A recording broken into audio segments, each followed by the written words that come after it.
Paraguay cuenta con un ejército preparado desde antes de la guerra, y a medida que el conflicto se prolonga y crecen las bajas, los ciudadanos comunes se suman a las tropas para reemplazar a los caídos. Muchos son campesinos que defienden con entusiasmo la tierra, ya que desde la independencia comparten su propiedad con el Estado. Paraguay tiene una economía agraria próspera, y a diferencia de lo que ocurre en los países vecinos, la mayoría de sus habitantes ha recibido los primeros años de instrucción. Los aliados tienen dificultades para reclutar a la tropa. Muchos brasileros, al ser convocados, envían a esclavos en su reemplazo. Frente a esta situación, el imperio se ve en la necesidad de crear los cuerpos de voluntarios de la patria, a los que se les promete un sueldo de soldado y la entrega de tierras al terminar la guerra. Los que se alistan provienen de los sectores más pobres de la población, en su mayoría esclavos, y de las provincias del norte y nordeste. Argentina y Uruguay, que vienen de atravesar conflictos internos y guerras civiles, deben recurrir a levas forzadas. Por lo tanto, deben reclutar hombres para fortalecer sus guardias nacionales y su ejército. Se producen numerosos alzamientos, casi todos en provincias donde el pueblo y muchos de sus caudillos se sienten más cercanos a Paraguay que al gobierno de Mitre. El gobierno argentino aporta, durante toda la guerra, 30.000 hombres. Los combatientes uruguayos suman 5.500. En los 5 años de la guerra, 150.000 soldados paraguayos se enfrentarán a 175.000 de la Alianza. El único país que va a lograr tener un ejército formado es el Paraguay. Al Imperio de Brasil, a la Argentina y a la Banda Oriental le va a costar muchísimo conformar un ejército. A la Argentina y a la Banda Oriental porque todavía no había un Estado conformado, no tenía un ejército profesional armado, como lo va a tener a los pocos años. Lo que llevó a la leva, la famosa leva, que despertó resistencias en todo el país. De manera que hubo resistencias intelectuales, resistencias físicas y motines, gente que no quería que lo reclutaran en varios lugares de la Argentina. Fue tan grave el levantamiento interno, la oposición a la guerra del Paraguay, a participar, que Mitre tuvo que retirar gran parte del ejército argentino del frente de batalla para combatir las fuerzas que interiormente se oponían a la participación en la guerra del Paraguay.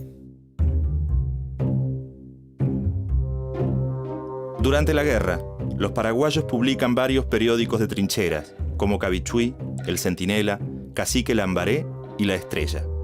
En sus páginas se pueden leer coplas en verso y ver grabados satíricos, muchas veces sin firma. Los ejemplares son impresos en la propia línea del frente, con un sistema que funciona generalmente sobre una carreta. Los grabados humorísticos son realizados por los mismos combatientes, que tallan sobre madera con cuchillos. El más conocido es el Cabichuy, escrito en castellano y en guaraní. Salen 95 números y en sus ilustraciones y textos se ridiculizan al Imperio de Brasil y a la figura de Bartolomé Mitre. Su éxito se debe, en gran parte, a que la mayoría de la población paraguaya, a diferencia de los países aliados, sabe leer y escribir.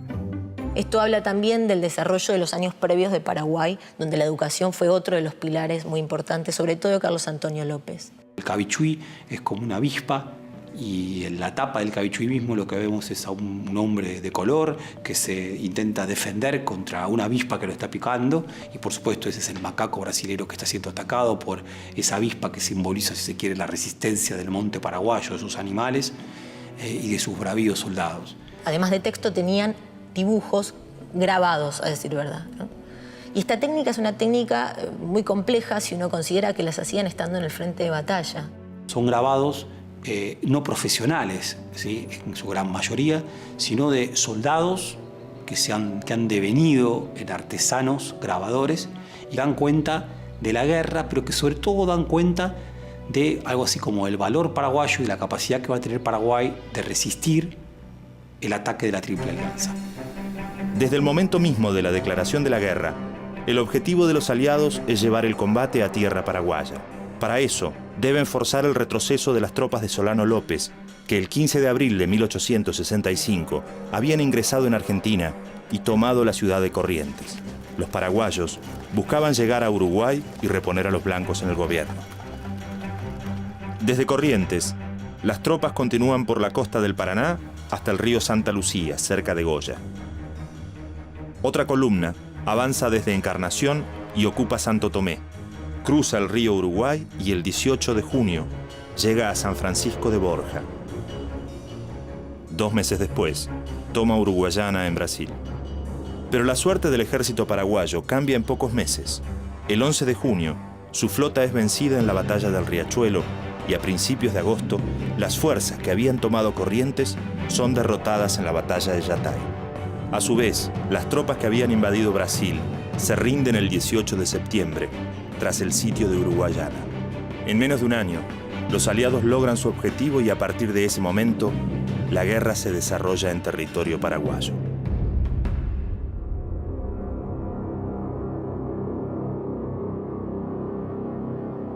Al abandonar sus emplazamientos, las tropas de Solano López pasan una posición defensiva en Humaitá, al sur del país y a unos pocos kilómetros de donde confluyen los ríos Paraguay y Paraná.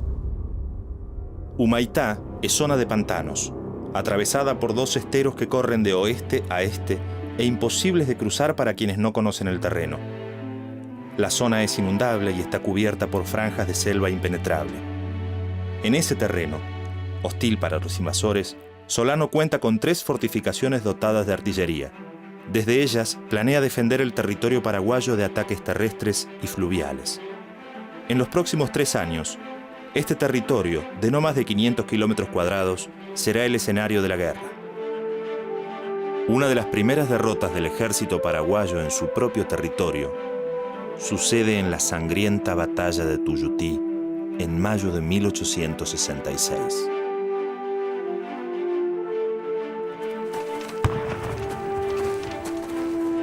Allí mueren 6.000 soldados, los más experimentados de su tropa, y desde este momento la ofensiva estará siempre a cargo de los aliados. Pese a estos primeros éxitos, los aliados deben enfrentar un escándalo en el frente internacional y en sus propios países. En 1866 se publica en Gran Bretaña el tratado secreto que firmaron, antes de la guerra, los gobiernos de Argentina, Uruguay y Brasil. El texto se difunde rápidamente por el mundo y en todos lados se alzan voces que denuncian que el acuerdo esconde un plan de conquista. Ese tratado, que va a llegar a manos de los ingleses a través de un diplomático de la Triple Alianza lo va a facilitar, ¿no? Lo van a publicar y va a ser una cuestión así un poco bochornosa, ¿no? Se arma una especie de escándalo porque lo que se dice es que ese tratado es una especie de plan de colonización. Gran Bretaña tuvo un papel en esta guerra que fue el de financiar al ejército aliado. Guerra que además se extiende mucho más de lo previsto. Bien, en contra de esta imagen primera de que en poquitos meses se iba a resolver, bien, la guerra demora 5 años. Hubo empréstitos. Esos empréstitos permitieron prolongar la guerra, tanto a Brasil como a la Argentina, que no estaban en condiciones de mantenerse durante 5 años guerreando. En la Argentina, la publicación del pacto desata la protesta de aquellos que se habían opuesto a la guerra desde un principio, como José Hernández y Juan Bautista Alberdi. Distintas voces se levantaron en contra de la guerra del Paraguay, sobre todo y fundamentalmente basadas en la figura de Alberdi. Consideraba a los países hermanos, ¿no? No tenía mucha lógica, no veía la lógica de esta guerra. Iba a denunciar constantemente durante todos estos años, incluso en el exterior. Va a intentar por vías diplomáticas frenar esta guerra, acudiendo a otros países, ¿no? La guerra continúa. El ejército paraguayo sufre un continuo desgaste. Los soldados caídos son reemplazados por hombres más jóvenes o de mayor edad. Los heridos y mutilados se reintegran al combate. Las mujeres, primero como auxiliares y luego como combatientes. En medio de estos enfrentamientos, Bartolomé Mitre, jefe de las tropas aliadas, acude a una entrevista que le había solicitado Francisco Solano López. La reunión tiene lugar el 12 de septiembre de 1866 en Yataití, Corá. El mariscal paraguayo Solano López Consciente de que la guerra no es aceptada en el interior de la Argentina, invita a Mitre a sellar la paz para que ésta continúe entre Paraguay, Brasil y Uruguay.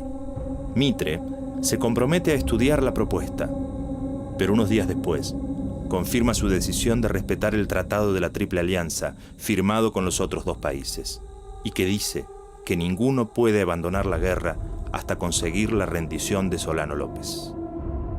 Tras rechazar el acuerdo, Mitre decide atacar el fuerte paraguayo de Curupaití. Es vista por los aliados como una conquista necesaria para después realizar otras acciones militares. Pero Solano López se les adelanta. Sabe que se trata de un lugar débil y lo manda a reforzar. En muy pocos días, construyen una trinchera de 2 kilómetros con un foso de 4 metros de ancho por 2 de profundidad, más un muro de 2 metros de alto. Los soldados paraguayos esperan al ejército de Mitre, quien decide atacar a pesar de las intensas lluvias y el mal estado del terreno. Los aliados combaten con 20.000 hombres. Por el lado paraguayo solo participan unos 5.000 soldados, aunque bien ubicados en sus posiciones defensivas. La flota brasileña bombardea durante horas, descargando más de 5.000 proyectiles, pero la mayoría de los disparos pasan de largo sin dar en el blanco. Una vez finalizado el bombardeo, Mitre ordena el ataque por tierra. Los paraguayos retroceden a sus trincheras. Brasileños, uruguayos y argentinos deben avanzar entre el barro y las profundas zanjas sembradas de estacas. En el límite de sus fuerzas, son repelidos una y otra vez por la artillería y los soldados paraguayos. El secreto de la victoria paraguaya en esta batalla tuvo que ver con una trinchera que mandó a cavar Solano López. Quien estuvo a cargo de armar esta trinchera fue George Thompson, un ingeniero inglés que le había mandado a traer para que forme parte del cuerpo de su ejército. Y esta trinchera lo que tenía era que era muy grande y le permitía además a los paraguayos permanecer en una posición oculta donde no se los veía. Entonces cuando los aliados iban cayendo en esta trinchera se los remataba sin posibilidad de combate alguna, ¿no? El ejército argentino se estrelló contra las defensas paraguayas y fue una terrible derrota. Una terrible derrota que tuvo consecuencias desmoralizadoras muy grandes, no solamente en la tropa, sino en los oficiales. Alrededor de las 4 de la tarde, después de varias horas de combate, Mitre comprende que es inútil seguir enviando hombres a cargar contra la trinchera y ordena la retirada. Es la más grande y la última victoria de Paraguay. Es un desastre para los aliados, que pierden al menos 5.000 hombres, mientras que las bajas paraguayas son muy pocas. En Curupaití mueren el hijo de Domingo Faustino Sarmiento, Dominguito, y el hijo del vicepresidente Marcos Paz. También combate el pintor Cándido López, que es herido por una granada en su mano derecha y a los pocos días se la deben amputar. Con el paso del tiempo, adiestra su mano izquierda y vuelve a pintar. En sus cuadros recrea no solo los combates, sino también los embarques y traslados de tropas, los campamentos, los hospitales de sangre, el encierro de prisioneros. Pero la batalla donde perdió su brazo es a la que le dedica mayor cantidad de piezas. Lo que sucede con esta batalla es que luego de ella, durante 14 meses, el ejército aliado no va a poder presentar nueva batalla, ¿no? No va a poder presentar acción alguna, va a estar parado sin poder moverse. Y al mismo tiempo también lo que va a suceder es que si la dirigencia de Mitre sobre el ejército aliado ya había comenzado a ser criticada, después de esta batalla va a ser el eje central de todas las críticas, ¿no? De hecho, los últimos años de la guerra, la Argentina tiene una participación muy marginal. Son los brasileños los que llevan a cabo el principal avanzada hasta Asunción, con algunas tropas argentinas, pero la mayor parte del peso de final de la guerra es brasileño. Tanto la conducción de Mitre en el frente de guerra como el gobierno ejercido por su vicepresidente Marcos Paz son duramente criticados. A esto se le suman los cuestionamientos del Imperio de Brasil por el desempeño militar de Mitre como jefe del ejército aliado.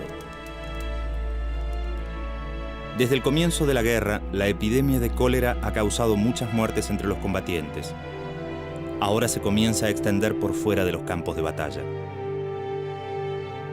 En enero de 1868, el vicepresidente Marcos Paz contrae la enfermedad y muere. La situación en el interior, inestable desde el inicio del conflicto, se agrava aún más y surgen varios levantamientos armados contra la autoridad nacional. Mitre se ve obligado a dejar el frente de batalla sin haber logrado la victoria. El mando aliado pasa al marqués de Caxias, quien lo conservará hasta el final del conflicto.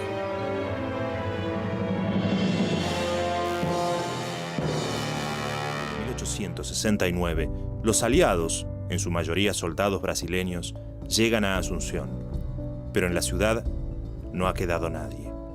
Ante la inminencia del ataque enemigo, los paraguayos se han trasladado a Piribebuy. Y bajo las órdenes del general Marqués de Caxias, Asunción es salvajemente saqueada por las tropas brasileñas. Devastaron la ciudad de Asunción, barcos enteros cargados con piano, vajilla, muebles, etc. Llegaban al puerto de Buenos Aires robados de las casas de la gente de Asunción. Debido a las numerosas bajas, Solano López tiene que constituir un nuevo ejército, compuesto por niños de 8 a 13 años y por mujeres.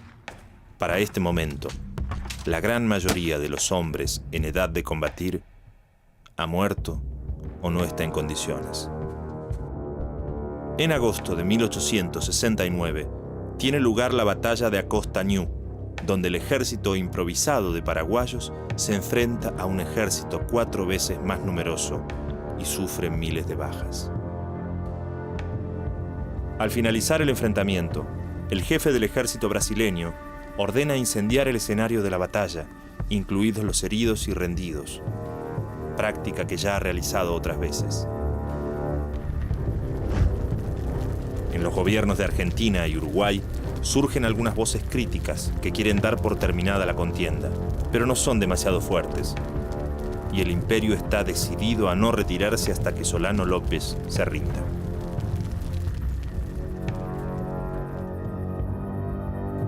Solano López, al frente de una tropa de menos de 500 combatientes e integrada por inválidos, ancianos, mujeres y niños, retrocede durante 7 meses hacia el norte. Lo persiguen 4.500 soldados del Imperio de Brasil. Finalmente, se establecen en la región de Cerro Corá. Son los últimos combatientes paraguayos en las horas finales de la guerra. No hay esperanza alguna de obtener la victoria. Pero aún así, están dispuestos a luchar hasta la muerte.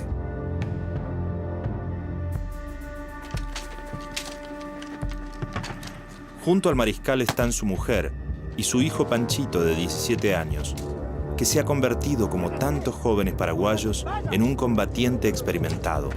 Este ocupa el cargo de jefe del Estado Mayor y también está dispuesto a morir luchando, como su padre.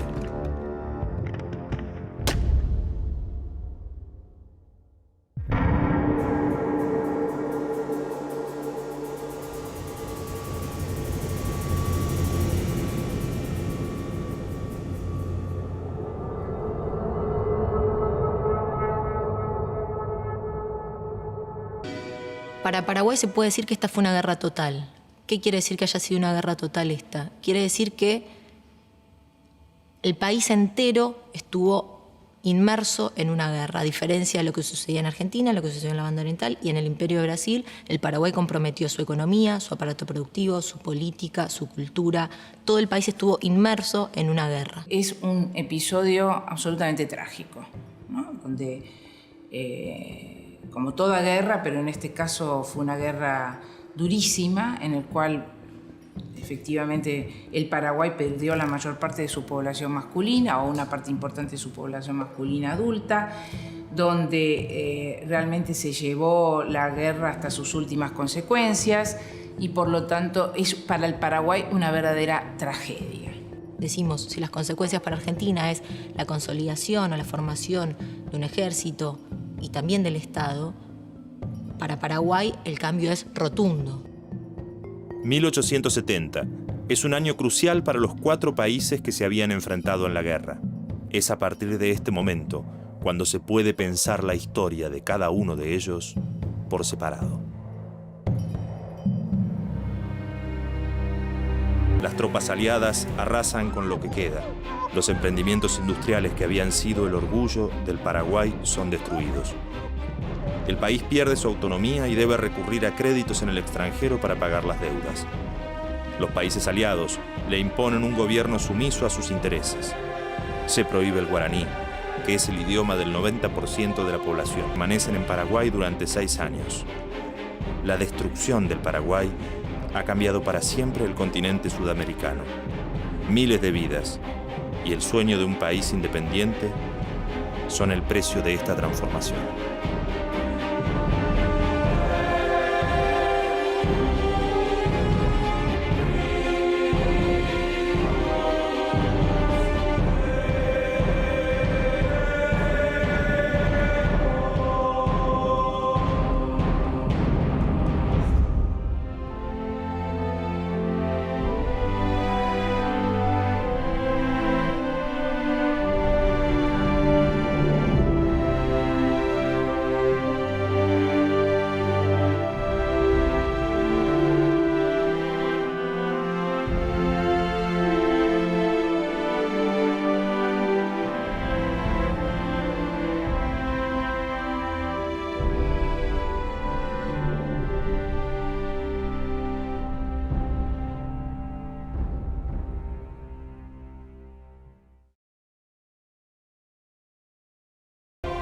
Las tropas de la Alianza